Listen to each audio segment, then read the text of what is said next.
Hi all, and welcome to China EVs and More, where my co-host Lei and I will go over some of the week's most important news coming out of the China EV, AV, and mobility sectors. We will open the room up at around the 40-minute mark to anyone who's keen to ask us any questions. We have one rule: we appreciate vigorous debate, but let's all be considerate and respectful to each other. What Lei and I discussed today is based on our opinions and should not be taken as investment advice. Even if it sounds like investment advice, it isn't. We encourage those who enjoy this room to please connect with us on Clubhouse, LinkedIn, follow us on Twitter, and of course, tune in again next week. My name is Tu Li, and I am the Managing Director at Sino Auto Insights, a Beijing-based consultancy that helps organizations bring innovative and tech-focused products and services to the transportation and mobility markets. I write a free weekly newsletter that we pull many of our discussion topics from. You can sign up for it at sinoautoinsights.com, which of course I encourage you all to do. Lei, can you please introduce yourself? Hi all, good morning from my side. My name is Lei Xing, and I am the former chief editor of China Auto Review, which published newsletters and a tabloid magazine in English focused exclusively on the Chinese auto market. I've spent most of the last 20 years on the ground in China covering the industry. I am now in the US working as an independent analyst consultant, still trying to keep tabs on the rapidly evolving market. This week, we are talking autonomous vehicles. So, Tu, your newsletter this week talked about a Waymo One driverless vehicle gone rogue. I thought that was an interesting and scary story. What is your take, Tu? So, there's a video, because there's beta testers in Arizona that use the Waymo One service where there's no safety driver. And one of the riders of beta testers, he video or records his trips. And in this particular situation, they were at an intersection that had a construction zone.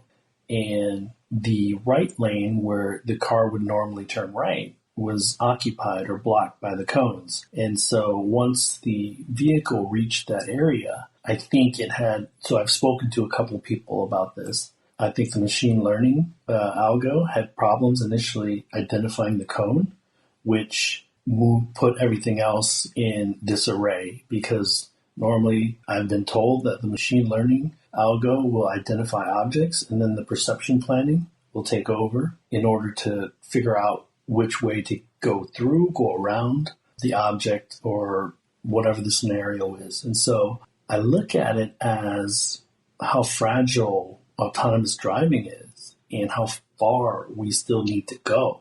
And when Waymo, who is globally the farthest along, I think most people would agree, generally speaking, they have the most miles, they have the most simulated miles, and they're probably the best funded. It does not make me feel good about robotaxis coming anytime soon, especially because this was, a slow-moving vehicle and it still had a lot of problems. So, the addition of Kraftsik leaving Waymo a few months ago, and now having two co-CEOs and raising another $4 billion. So $4 billion is obviously not an insignificant amount. And so as it seems like the Chinese AV companies are just moving full steam ahead on pilots in China, we get this hiccup. So, it just goes to show that at least full level 5 autonomous is still years away. I still think that there will be some near-term commercialization opportunities, commercial trucking. I think that will play out. I think low-speed autonomous delivery will play out. So I think there'll be some commercialization opportunities, but like the Jetsons or these no steering wheel, no gas pedal robotaxis, first of all, we need to get regular cars off the road, most of those off the road, and that's going to take some time. And then to be able to play nice with other autonomous vehicles. But, to your point, I think the most shocking part is, okay, number one, Phoenix is pretty much standard weather 90% of the time. So weather wasn't an issue, and it seemed like a pretty innocuous situation that the autonomous vehicle should have been able to think through.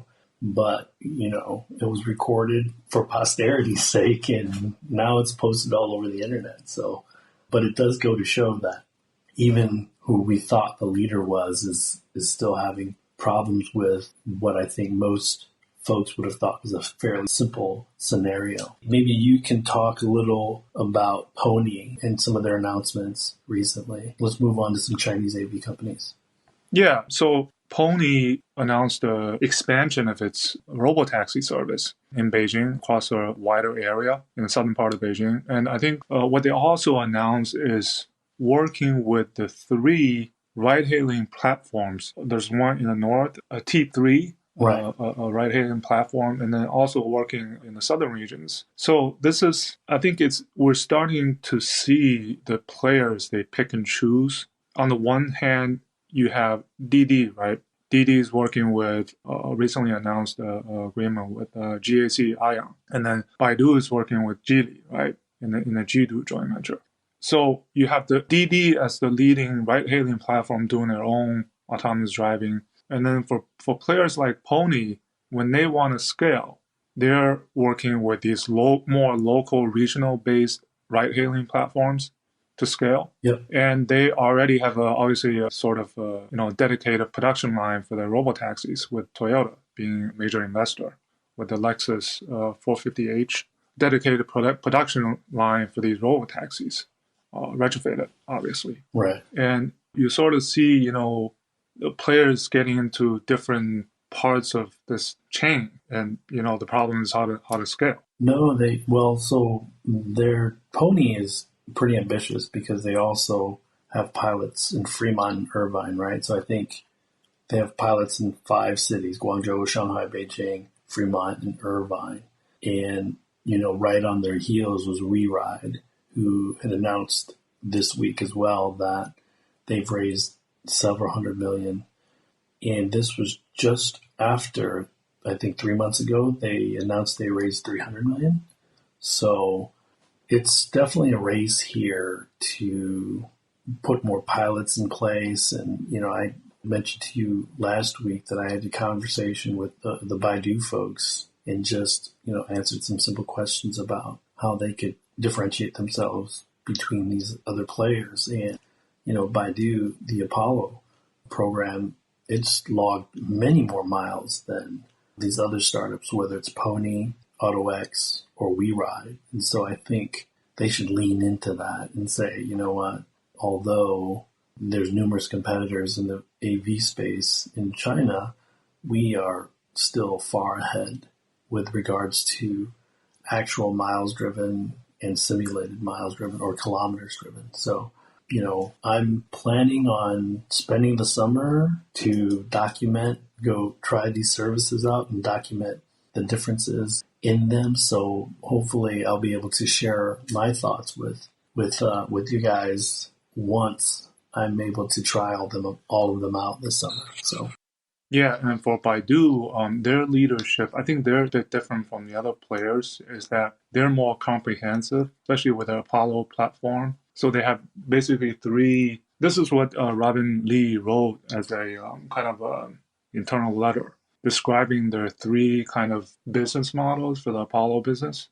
So one is acting sort of like a supplier relationship, providing, AV tech solutions for OEMs. It's almost like a tier 1 supplier. The second business model is their joint venture with Geely, making cars sort of dedicated to making cars for the sake of not autonomous driving, but putting all their expertise, start from end to end. And the third part is obviously a robotaxi, retrofitting. I think they're using the Hongqi HS3 vehicles, right? Many of these services. So that's also what he said, what's the difference for Baidu compared to some of the other players in the industry? And that's why they're I think they're the only Chinese players among the 4 atop the Guidehouse Insights leaderboard, I think, right? Right. So I have no idea how Guidehouse figures that out, by the way. Yeah, I think the Guidehouse it's debatable because Tesla is like all the way at the very low end. They charge like $2,000 for that report, which I have no idea how accurate it is. No clue. So, anyways, but I think we agreed before that the players that are going to be in a leadership position are the players that have both China and the U.S. running, right? So it'll be the Baidu's, the Pony.ai's, the WeRides, and the yes. Autoaxis. And Didi has a U.S. service. Didi that will probably have a right. Yeah. And speaking of Didi, right? So the question is why they work with GAC Ion. I don't think anybody talked about this. What I've heard, this is not being reported, is actually GAC Ion. I think through a GAC parent company, GAC Group, they have a investment entity. I think they invested into Didi's autonomous driving unit. So this is not being reported, but it's probably one of the reasons why they're working together. So they're not putting, their solutions on an existing vehicle. They're developing a new, what they call a new species from the ground up. So this is similar to the Baidu Geely joint venture setup. But we don't know the GAC and Didi, it will be a joint venture or it will be a cooperation setup. That we don't know. And that's what's really important, right? When it comes to these automotive technology matchups, they either sign MOUs or they have a partnership, quote unquote. But it's important to know and see the fine print, right? Who is actually making decisions? And so, because Didi actually has partnerships with BYD, BAIC, Volvo, VW, GAC. Now they're different, but at any point in time, if they're not exclusive, number one, and number two, if they fall out of favor with one of these OEMs, they could drop them. It just seems like they're kind of mitigating some risk because at least with Volvo, they're going to use the XC90s to test their Robotaxis. And then BYD is the electric taxi. But that's a lot of different partners that Didi is looking and managing. So it'd be interesting to read the fine print to see who's actually the decision maker in a lot of these relationships. And not just Didi, but broadly across the board, because there seems to be there's so many partners across so many different companies that's pretty confusing. So yeah, and Didi, by the way, they actually had a pretty, they're not technically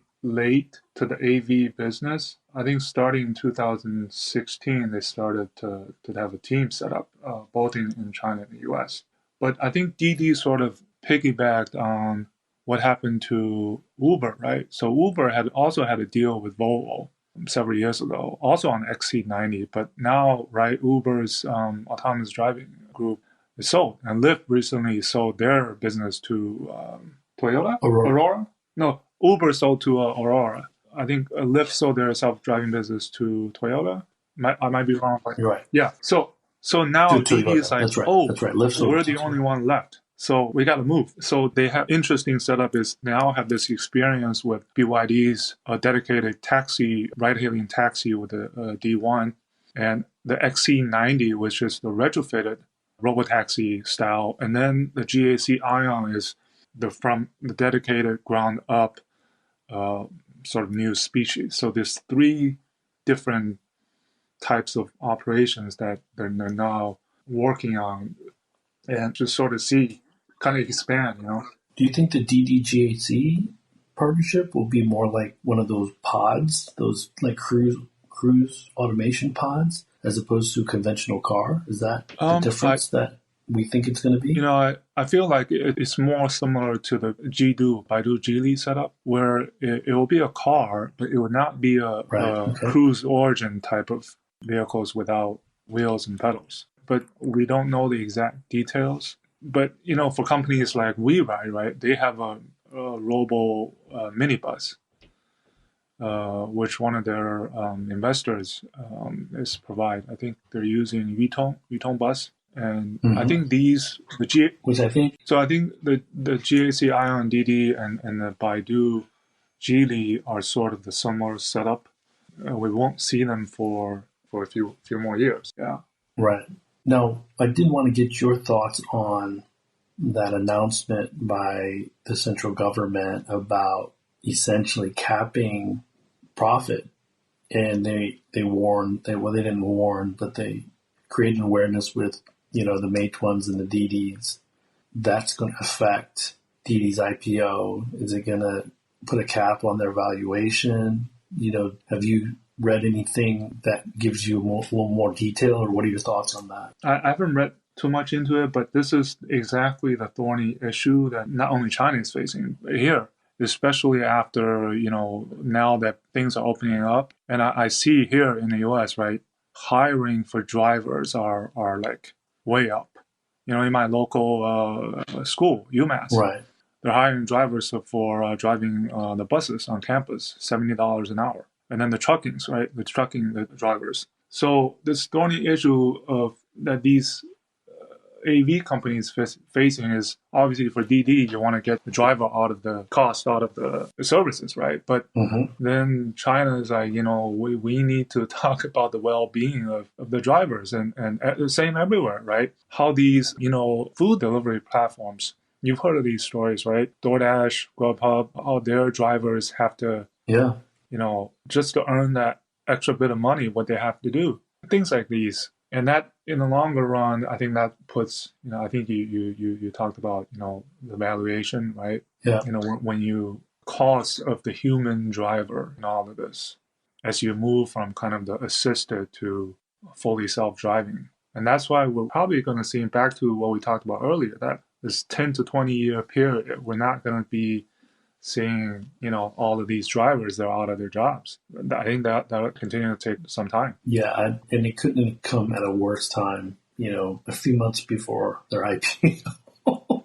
So Didi's going to be fine, but, creating that type of speculation, because I think it's part of that clampdown on monopolistic acts by these tech companies, right? And so and then what interesting is we have to talk about, besides the robotaxis, we have to talk about the other players who are not as comprehensive, but they are part of the supplier ecosystem. So yesterday, we saw Li Auto, they're going to launch their 2021 One next week, and they've chosen Horizon Robotics Journey 3 chips for this new updated One vehicle. Whereas some of the other smart EV startups, they use Mobileye IQ4, right? Xpeng use NVIDIA, right? So so this is another race that's going on, at least in the ADAS side of it. These domestic players, rising, and I thought that was interesting. But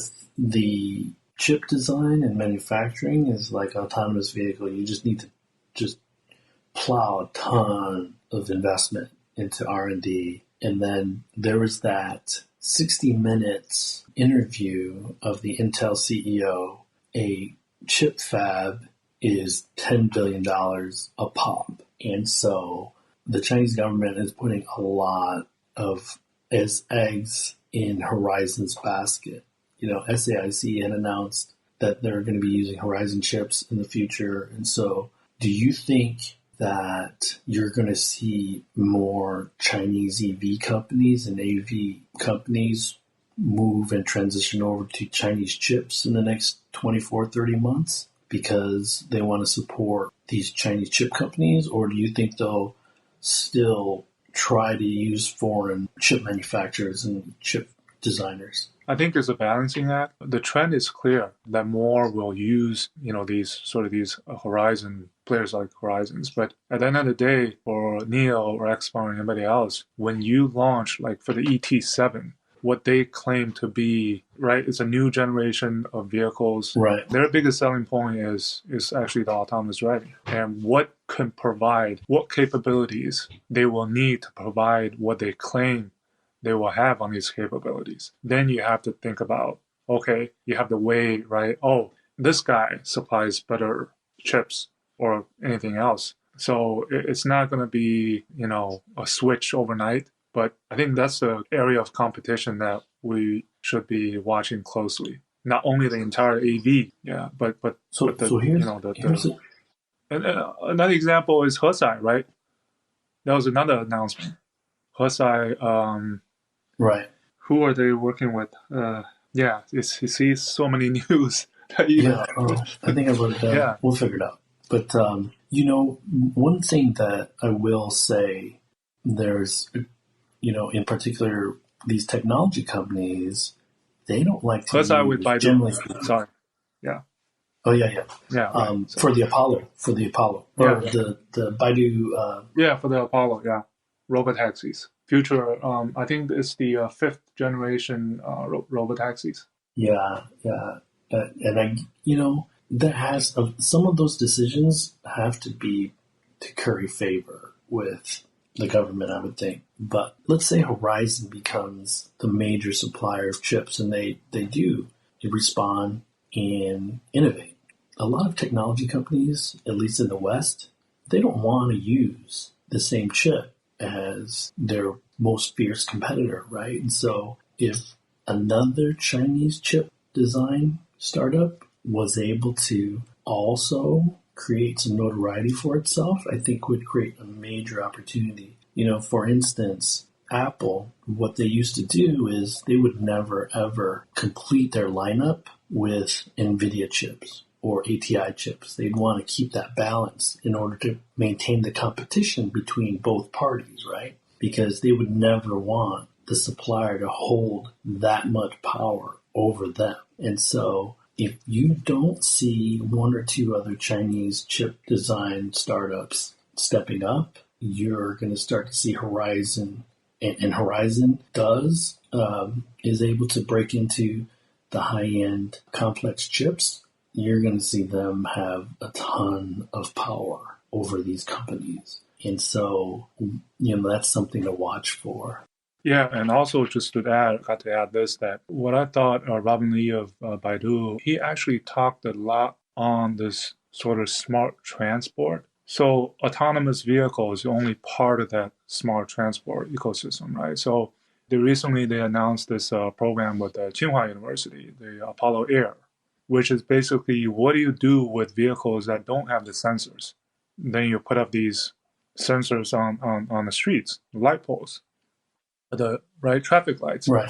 Where, and he used the example of truckers who have their license plates covered in mud to avoid fines, right? All these cameras, they take a photo of your license plate and send you fines. And he said it no longer is going to happen because these V2X setup, they will know which vehicle it is. So these sort of things, I think he talks. There's going to be a digital identification. I think China is going to lead on this area as well. There's going to be a digital identification VIN for every car, without question.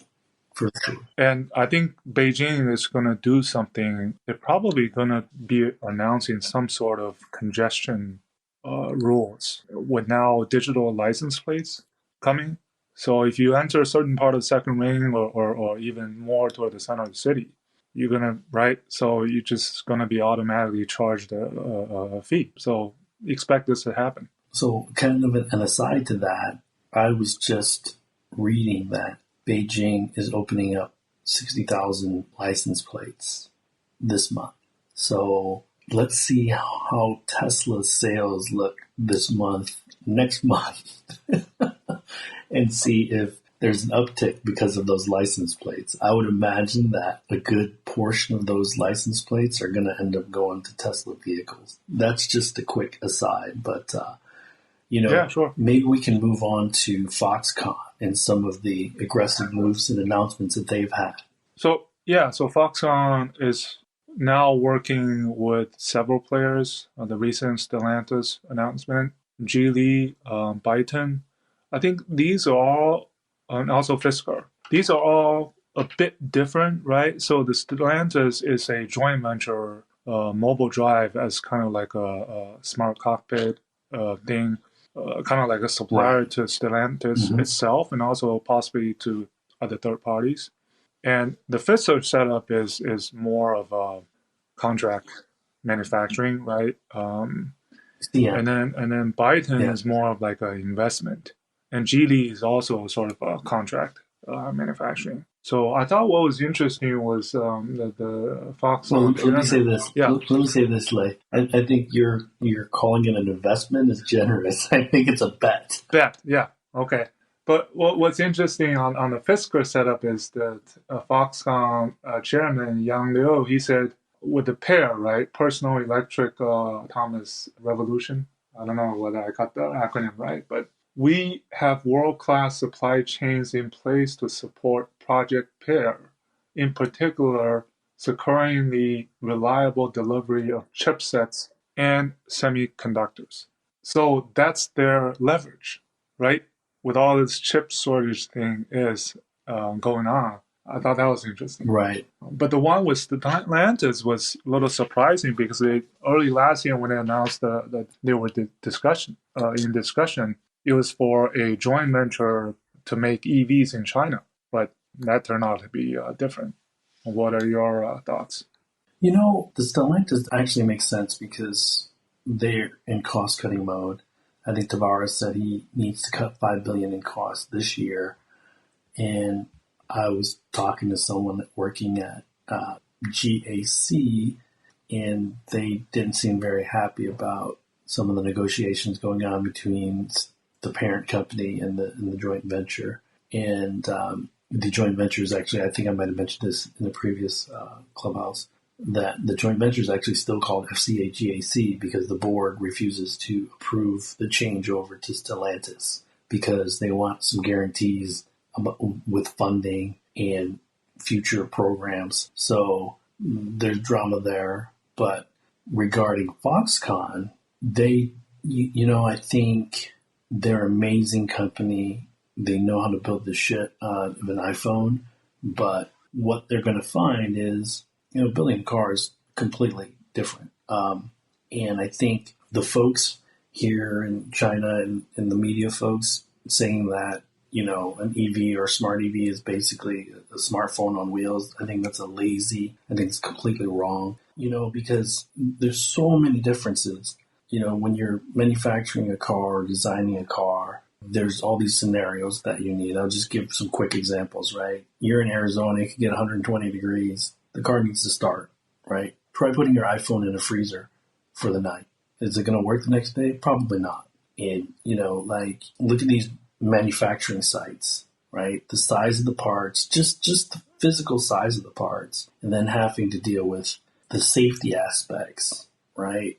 And so it'll be a smartphone on wheels once robotaxis become ubiquitous. But until then, they still need to manufacture the car, right? They're emphasizing the chips and the software, which is great, which is fine, because it's an area of opportunity for them that the automakers do not have in-house expertise on. I get that completely. But for them to be so confident about we're going to be able to manufacture these things, no problem, right? Because right now, most of the vehicle still needs to be assembled, right? There's going to be a lot less parts for sure.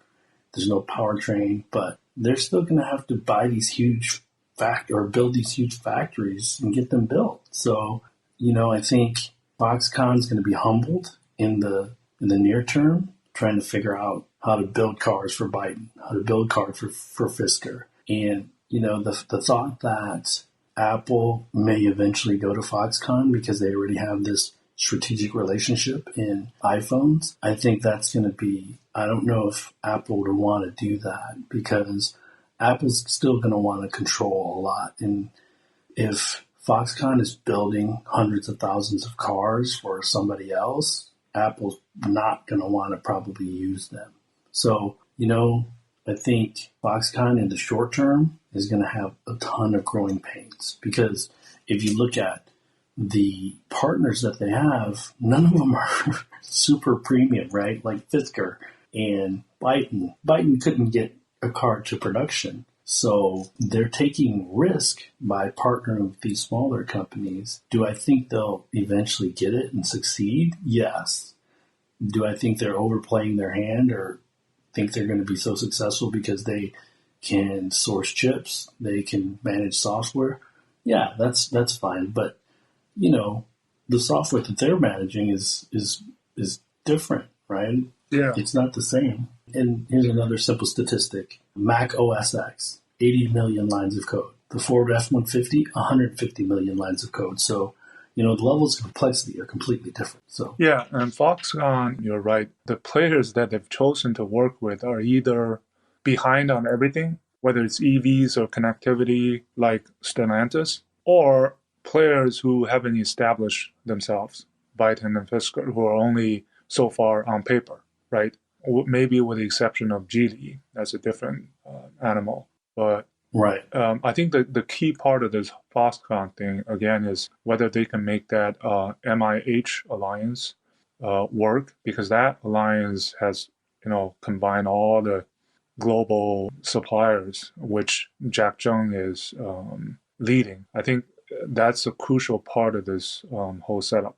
And I think the point is for these new players to quickly scale production without, dangers or issues like the chip shortage. And you see Henrik Fisker, he keeps telling, the chip is not going to be a problem for us. Yeah, hell, I mean, you're not even producing, so what problem is there? Right? By the time you start production, the chip shortage issue will be gone. Fisker's problem's always been money. So, yeah, and that's the other thing I wanted. You brought up a good point. The suppliers that they've dealt with in the past, right? Foxconn has always been the largest customer, to their suppliers. Now that they need to buy seats, now that they need to buy IPs or whatever, right? They're not going to be the largest customer for these guys, right? So the leverage that they think they have in chips, they're not going to have in the rest of these commodities that still are necessary for traditional vehicles. And so, again, it's going to be growing pains, but, hopefully, Jack Chung is really helping them avoid some of those growing pains for themselves, right? Because he's tried and true car guy. So, maybe I'm being a bit naive, but I think for them to say that, we're going to be better than Magna and we're going to outbuild millions of cars, I think that's pretty overambitious. But yeah, it's also interesting. Fisker is working with two different players, Magna and Foxconn. Yeah. For the making the next cars. I hope they do succeed, man, because I actually think that Fisker Ocean looks pretty nice. It'd be nice to be able to drive one in 2 or 3 years. That brings us to the end of this week's show. Lei and I thank you for tuning in. My name is Tu Lee, and you can find me on Twitter at Sino Auto Insight. That's SinoAutoInsight. You can find Lei on Twitter at LeiXing77. That's LEIXING77.